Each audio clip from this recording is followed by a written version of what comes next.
မင်္ဂလာပါဗျာဒီနေ့ကျွန်တော်မြောက်ပြီးသွားခြင်းတာကတော့ကျမ်းမာသာစွမ်းတဲ့ခန္ဓာကိုယ်တစ်ခုတည်ဆောက်ဖို့အတွက်အခြေခံအကျဆုံးဖြစ်တဲ့အလေးမှတ်လေ့ကျင့်မှုအခြေခံအကြောင်းပဲဖြစ်ပါတယ်။ရည်ရွယ်ချက်ကတော့အလေးမှတ်လေ့ကျင့်မှုကိုစနစ်တကျစတင်လို့သူများအတွက်အခြေခံအုတ်မြစ်ကောင်းများရရှိစေရန်ဖြစ်ပါတယ်။အခုဆိုရင်ကျွန်တော်တို့ပထမဆုံးအပိုင်းဖြစ်တဲ့ဘေးကင်းလုံခြုံရေးကြိုတင်ကာကွယ်မှုများအကြောင်းကိုစတင်လေ့လာကြပါမယ်။ကိုယ်လက်လှူရှားမှုမျိုးမှာမစိုးဘေးကင်းဖို့ကအထူးအကြဆုံးဖြစ်ပါတယ်ပထမချက်ကတော့ကိုယ့်ရဲ့ခန္ဓာကိုယ်အခြေအနေကိုသိဖို့ပါတကယ်လို့သင်က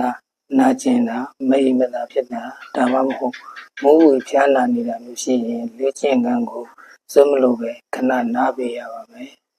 ဒုတိယချက်ကဝတ်စားစေရမှုပါအလေးမှခန်းထဲမှာလှူရှားရအစဉ်ပြေဒီဖို့နဲ့မတော်တဆမှုတွေမဖြစ်အောင်သင်လျော်တဲ့အာဃာတဝတ်စုံနဲ့ဖနက်ကိုတေချာဝတ်ဆင်မှုလိုအပ်ပါတယ်တတိယချက်ကတော့အချိန်ပေးဖို့ပါလေ့ကျင့်ခန်းမစခင်ဖေးဘူးလေ့ကျင့်ခန်းလုပ်နိုင်မှုလေ့ကျင့်ခန်းအပြီးမှာခန္ဓာကိုယ်ကိုပြန်ပြီးတော့အေးစေဖို့နဲ့အကျော်လျှော့လေ့ကျင့်ခန်းပြုလုပ်နိုင်ဖို့အတွက်အချိန်ကိုပြီးသားထည့်ပေးထားပါမယ်သရုပ်ထားနဲ့ပင်စမအချက်ကတော့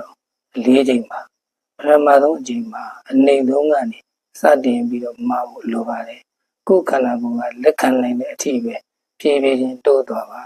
အဓိကကတော့မိစနစ်မှန်မှန်နဲ့ကိုယ်နိုင်တဲ့ဝန်ကိုမှာဖို့အရေးကြီးပါတယ်နောက်ဆုံးချက်ကတော့မေးဖို့ဖြစ်ပါနဲ့ကရိယာအသစ်တွေသုံးတဲ့အခါဒါမှမဟုတ်တစ်ခုခုကိုစိုးရိမ်တာရှိရင်ကျွမ်းကျင်တဲ့ကြည်ကြက်သူဒါမှမဟုတ်ထွေလာတွေကိုအချိန်မီမေးမြန်းအကူအညီတောင်းပါဒါတွေကတော့